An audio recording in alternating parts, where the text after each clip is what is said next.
we used to just keep dances in the squats. So And the first dance I chatted in was in a squat. Yeah, it was called the Juki Jam. nice. Yeah. Nice. And, what was your first official release? First official release is The Whole World African in 1991, produced by KRS-One for a project known as Heal, the Heal Project. And that's the first. And I really came hard. I was like, okay, if this is the first time they're going to put me on any kind of big release, I'm going to just crush the thing, you know? So, Yeah, so I and came you, forward and just, everyone is African, you know, don't let anybody get it twisted, you know, they divided this whole place into borderline states and try to change your name and try to divide people on color schemes. But the human race is one race, and we have to learn that we are brothers and sisters, even if we don't agree or get along all the time. Just love your brother and your sister anyway. Yes, I. oh man. So you've been smashing it ever since. Starting off with someone like KRS-One, obviously, that's, you had to come hard. You had to do your thing. We know you've been doing it for many years since. How many albums, EPs, tracks have you released? Officially, I have 8 albums. I have 50 to 100 singles and guest appearances. Yeah, we know you've worked with some major artists. Ever since KRS-One, right from the get, you were linked with some real influential people in the business. Yeah, for sure. Name off a few of them that first that influenced you to do what you do, and then that you've worked with since then. One of my earliest influences is Mad Professor, Augustus Pablo, Michael Rose. I listen to all music. I love music.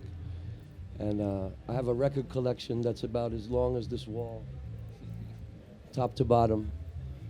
7-inch 45s from Jamaica and from the 50s and the 60s, from England, from America. This music is the best thing. It's the most positive thing that we can communicate with each other and help each other to heal when we come together. Music is the way that we all gather, and we don't have to argue over this or that. We enjoy the music together. It's a language unto itself. Any language. I have records from like France, like I got records from China, I got records from Tibet, records from Morocco, records from all South America, Central America. And I've always been carrying a torch that sound system music really actually started in the 40s.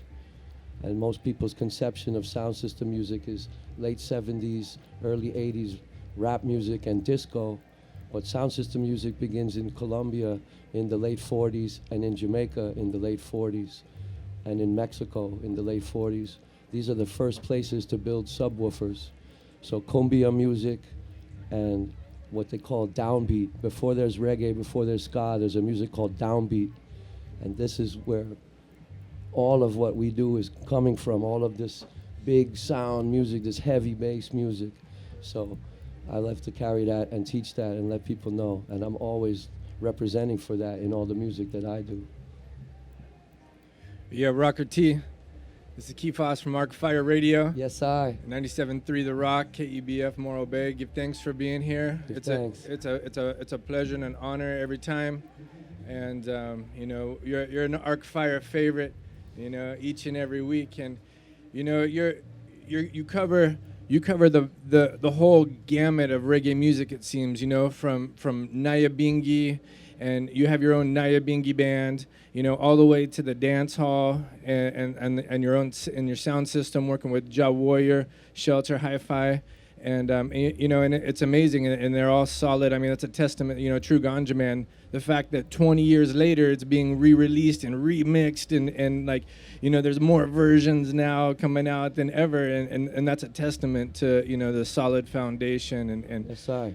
So I was hoping you could talk a little bit more about your band and the project that you're working on specifically. My and band or my bands? Your Naya Bingi band. The Naya Bingi band. And then also your work with the sound system with Ja Warrior Shelter, and big ups to Ja Warrior Shelter. I mean, the what they've done for reggae music and for a lot of the artists that have come up, and are here playing this weekend. Not enough respect, I think, is given to them and yourself and your work with them. So if you could comment on those two, I would greatly. Yeah, well, a lot of people don't know that Jah Warrior Shelter, we originally started in Brooklyn in 1989, and I came out to San Francisco in 1996, 1997, and I met Jah Weiser, and that's when the sound expanded and became a West Coast sound.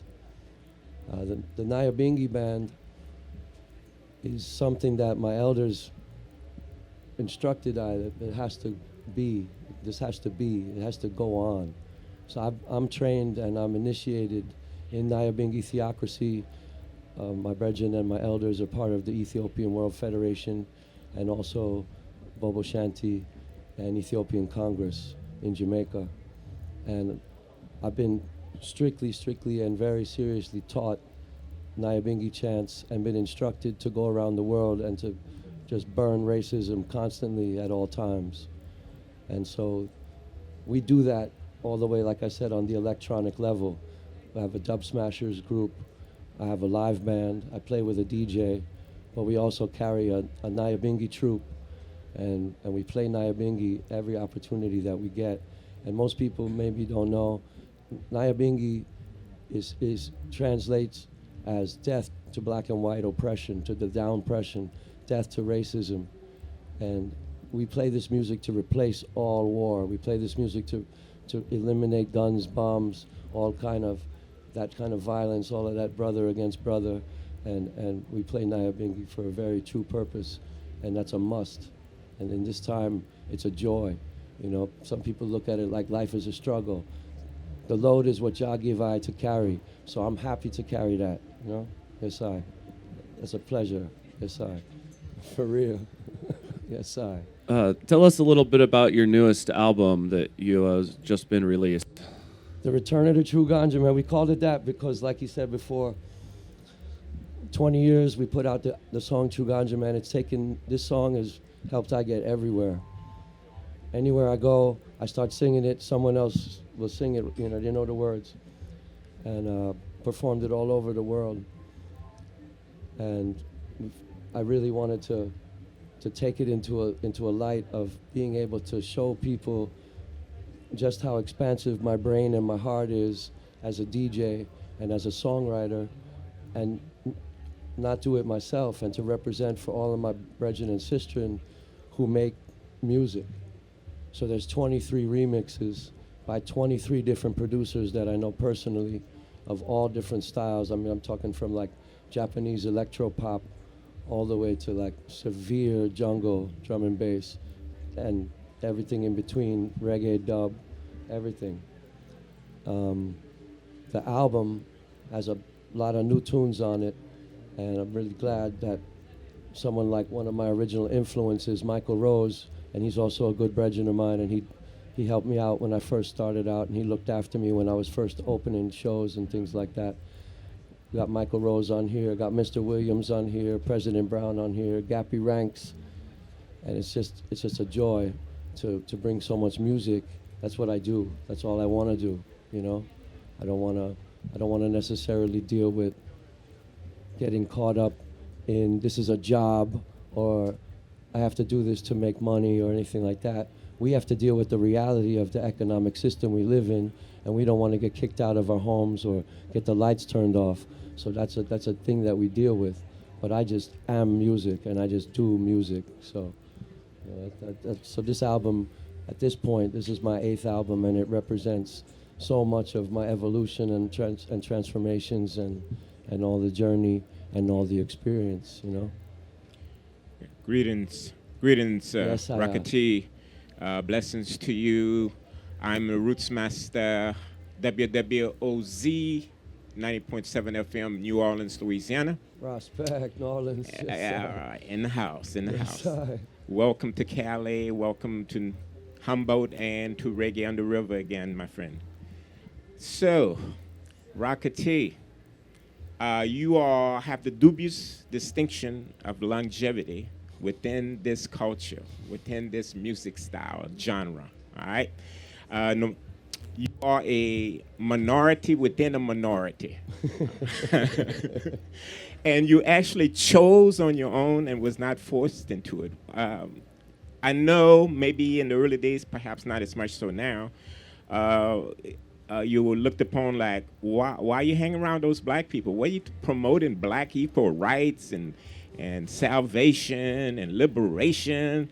You know, and they must have thought you lost your marbles. I've been called some serious things, yeah. You know, but yet you were able to overcome that, Yes, and I- able to overcome, like, you know, within the culture, people looking at, oh man, it's a white guy. What is he here for? Cultural appropriation or what? So then there's that Yeah, battle. not at all, yeah. So despite those obstacles, how have you been able to be accepted by both and to prevail to where you are now? I feel it's just the powers of the Most High. You know, Jah sent me come. And like I said, my mother, my father, they sent me on a path.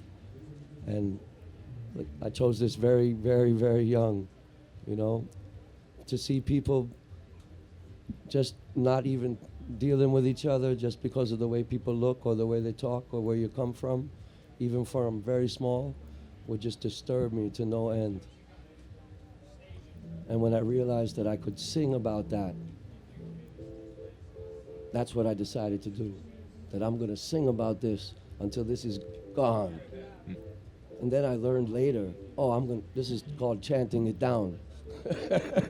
Right? Babylon. So I'm going to just chant down Babylon until Babylon is finished. All this confusion and all of this disturbances between us that make us kill each other and just abuse each other, I'm going to chant until that's over. Yes, sir. So it doesn't really matter if people try to stop. How do you respond to There's someone so- saying, Rockety, you're a white guy, you fight for black rights? You know, sort of, in my humble opinion, the John Brown of the new millennium, right? If I might. No, you know? seen. Well, I come from Brooklyn, and in Brooklyn, it's not exactly like how the rest of the world sees things. So what I'm perceived at among my brethren, who I grew up with, is not necessarily just based on the outside.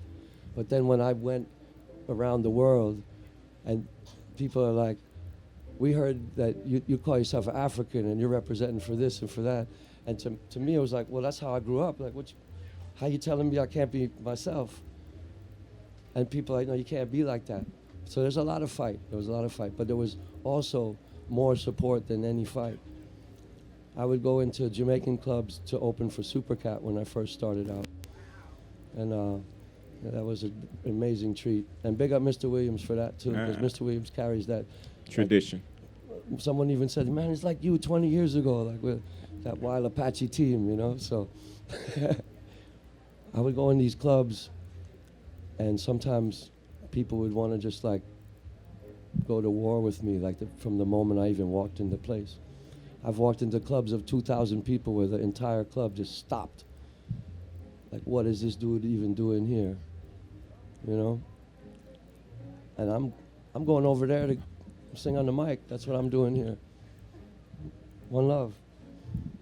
And enough people from that go, man, forward, Rockety. Yes. You know, go on like a brother. You So- won their respect Yeah, man. and appreciation. You know? The first dance I went to in Brooklyn, the very first dance I went to in Brooklyn, and I'm young.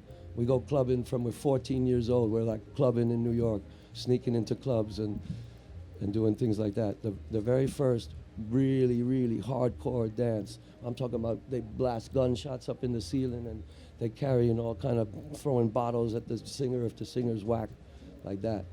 The first time I went there, this gangster is standing out in front, and I come walking up.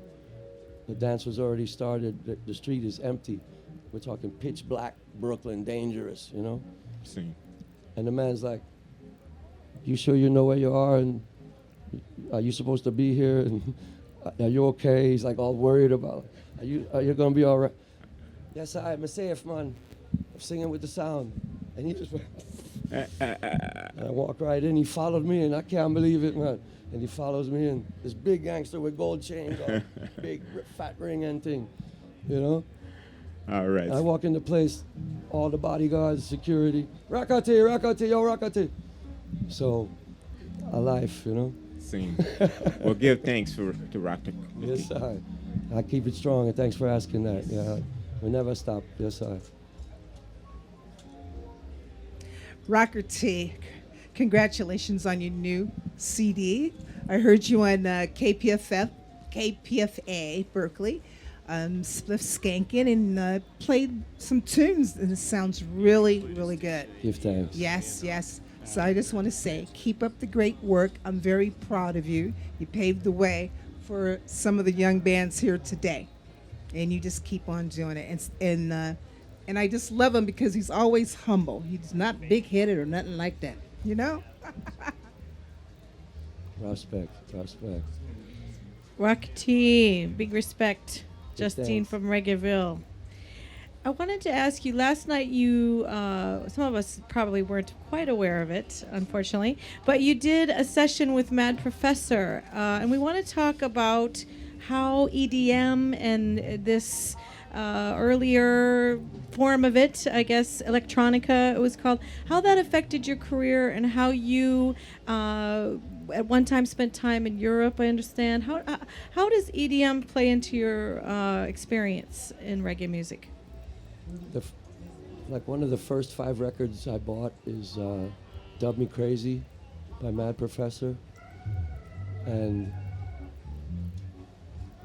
like the time I'm starting to make music, and it's New York in the 80s, so drum machines and live music and DJs, we never looked at that like that's all separate, that's all together, or I only have the drum machine today, or I only have the turntable today, or we're in the room jamming today. So I was always really tripped out because I saw when the machines came out. I witnessed when the samplers came out, when the sequencers came out. They didn't exist before.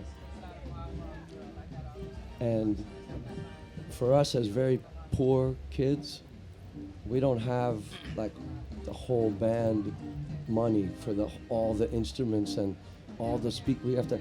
Our crews are like 25 people putting in chips just to get one speaker that month, you know, kind of thing. So there was a beauty to it, and wow, we could make like entire albums and songs if we just get this. So I've always had a love for that as well, and like I said, when we started clubbing, that's the music that's playing in the clubs in New York, and we're adapting that music and chatting reggae on it and busting rhymes on it, any record, any beat. So I've always had that love and ability to touch on whatever you're playing, man. Do you have a microphone? Is there an instrumental version? Right? So Yeah. I ran into Marty Dredd in the bowl in the daytime. Marty said, yo, Mad Professor said if you want to come touch the mic, come touch the mic. I haven't seen Professor and like you said with Europe, because I got to go over there and really see the rave scene, not on a we all do drugs, the rave scene on we all love music, jungle, like what reggae had become before anyone in America liked anything. People used to hate me. What are you playing, Rocket? Man, this is what my boys in London play. This is what my boys in Liverpool play. This is what we play in Amsterdam. These dudes are heavy Rastafarians. This music is gonna change the entire, they wouldn't even believe me, you know? And now it's dubstep and all these other things, but it was jungle. It was reggae and jungle. And when you go to those parties, it was like you're in a dance hall. And they're rewinding and pulling up and blowing horns and lighting lighters. And that's 1994, 95. That's over here, people are like, you're an insane person, Rocker T. Stop playing those records. Big respect. I got that serious love for seeing it now start to thrive, for seeing it now start to become, and folks like, oh, this is the best. Weren't you the person who? And I don't even, I don't come at nobody like, oh, you're. I'm like glad. I'm very glad. I'm super happy. Yeah. So that's where that's at with all that. This is DJ Sticky for KMUD Radio. We really got to give thanks for coming through today. Always a blessing to be in your presence, whether it's just in person or out in front of the stage, hearing your chants, your drums, your vibes. So with that, I think we're about to move on to the next act here in a minute. But you want to just wrap up by giving some words of wisdom here? What's worse? No money or no love. No money cause so much problem. I know only love could have solved them. Say we no need money, but we a use money. And so we have to make money. Now why you wanna take money? Better for share and go break money. You know see the money grip. And all of we are under it, but my money grip. I trust my brethren with it, that is some old time slang pon the New York tipper. Mind you get me started, I might start to rip, cause my bills pile up and my mind start to trip. I got to do some hustling to make this money flip. So many dirty ways a man coulda make it. There is a man pon my block, got a gun and to clip him. Say, rude boy, you want 500 quick? I got a bag of dirtiness, go push and sling it. Yo, Mr. Big Man, I'm not touching that shh. I'd rather stay broke than throw my people in a pit again. What's worse? No money or no love. No money cause so much problems. But I know only love could have solved them. Say we no need money, but we a use money. And so we have to make money. Now why you wanna take money? Better for share and go break money. Because you can't buy shoes without no money, and you can't dress rude without no money, and you can't buy food without no money. But money can't buy your love. You know, see the light bill, the gas bill, the phone bill, the water bill. Holy bill, me can't chill. Oh, Mr. Landlord is coming on the morning sunshine, and I better pay up my rent on time, man. Just threw me under money friction, but I'm not gonna face eviction. I stop and wonder what is the real crime, to be broke and alone in all this hard time now. What's worse? No money or no love. No money cause so much problems, and I know only love could have solved them. You know, see the money trip, and all of we are after it, but the money trip. Don't go greedy for it. Some promoters and artists, they never share it. But every time me get a chance, me I go spare it. Over love and money, man, a bug out and a flipper. And a lot of happiness when that money come quick. But so much pain gone just from a hug and a kiss. And no money in the world could ever replace it. The real true love is such a wonderful trip. And it's fun to find it. It sure hurts to lose it. You couldn't price that when you stop to reminisce. 'Cause without love, this world wouldn't exist. Yeah. You're listening to KMUD, Redwood Community Radio.